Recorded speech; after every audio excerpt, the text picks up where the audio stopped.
a big plot feature of this is this device that Dr. Tom Moore has created, the ontological lapsometer. That's the short version of the name. I think it's the is it the qualitative quantitative or the quantitative qualitative ontological lapsometer?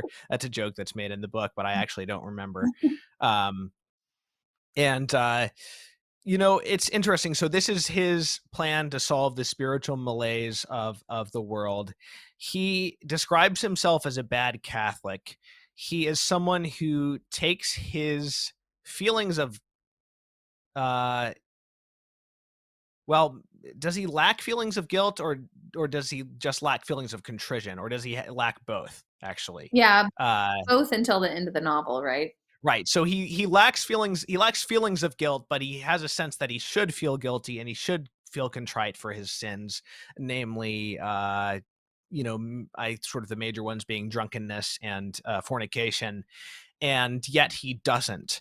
And as with some of these other novels, the what sets him apart from some of the other characters is not that he is more moral, but that he is in a sense more honest or more awake to something being wrong, Yeah. even though emotionally he's not sort of aligned with where his mind is. Well, yeah, if I can emphasize that point, I mean, this is where doctrine comes in that I think is so important in Percy.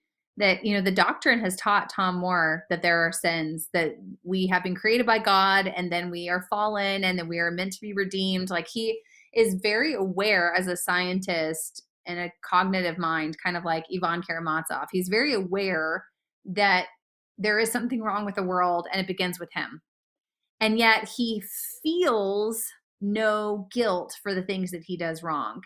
And this is where I think Percy is so insightful. I mean, I've been in churches where preachers have said things along the lines of, come as you are, like, don't feel guilty, don't let your sin hold you back. And I just remember thinking about Percy. I remember thinking, majority of the world don't think they're doing anything wrong.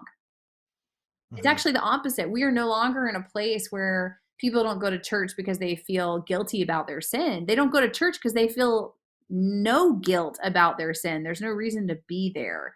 And that's where I think Percy was really on to something, is that all of us feel like our life choices are completely justified, and that you can't tell me that one way of being in the world is better than another. And yet Percy, Tom Moore, realizes, but one way of being in the world makes him feel like he wants to kill himself, and there has to be a better way of being in the world, right? Right. That's what he comes Right. to. Yeah. So he has invented this, just putting this in context. So he has this moral sense. He has this sense that part of what's wrong with him is that he, stopped eating Christ, Yes. you know, uh, and hasn't been to confession in years and years.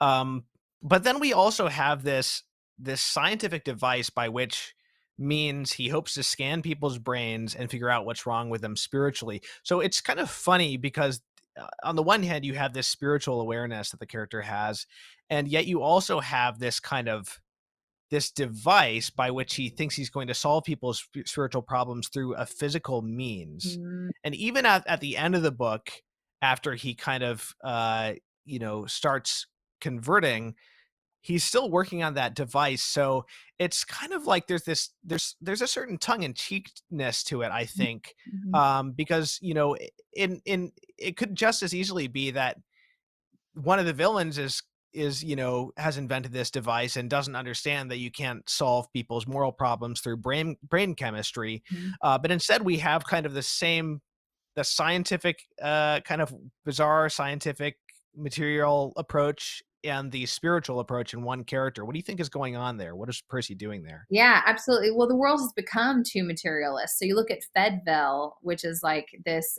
medical unit that has like the love clinic, where they try to make sex nothing but bodies interacting. And yet, even while he's watching people, have intercourse, he blushes, he feels something that he can't detract.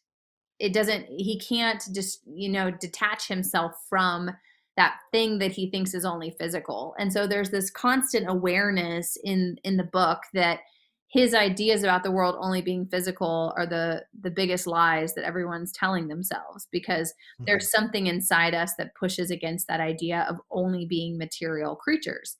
And yet at the same time, you have other characters like his wife, who goes off and becomes this spiritual abstract character that wants to Mhm. completely detach from her body, and that's who she truly is, right? She transcends her physical nature.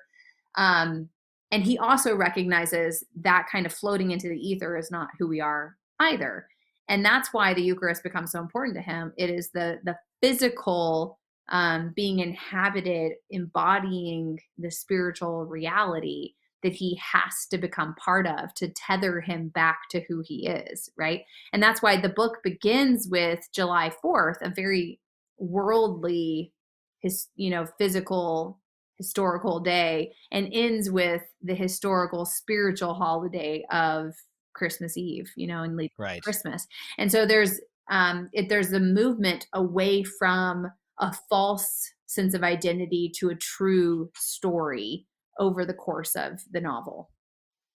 Right. So yeah, he talks about this angelism versus bestialism a number of times, and always makes his colleagues uncomfortable when he uses terms like that because they're even more materialistic. Um, so I there's a it's this is laid out in a number of different passages, but I wanted to quote one towards the end of the novel, and this is after his device has fallen into the wrong hands, and this is the disaster, part of the disaster that Tom Moore is anticipating at the beginning of the novel. So there's this passage that a bunch of people have started fighting. People usually are either start fornicating or start fighting when this device is used on them. He kind of hypnotizes. Maybe that's not the right word, but he kind of drugs Tom Moore by stimulating the musical erotic part of his brain. But anyway, so there's this passage where this is used by this other guy. The heavy sodium ions hit his pineal body, seat of self, like a guillotine, sundering self from self forever. That ordinary self, the restless, aching, everyday self, from the secret self one happens on in dreams, in poetry, during ordeals, on happy trips. Ah, this is my real self. Forever after, he'll live like a ghost inhabiting himself. He'll orbit the earth forever, reading dials and recording data and spinning theories by day, and at night seek to re-enter the world of creatures by taking the form of beasts and performing unnatural practices. So that's kind of a good depiction of something we see with a lot of the scientists in this novel, that they're these people who have these kind of very abstracted way of thinking about things, and yet you see them, you know uh doing the nastiest things Mhm. uh with their bodies,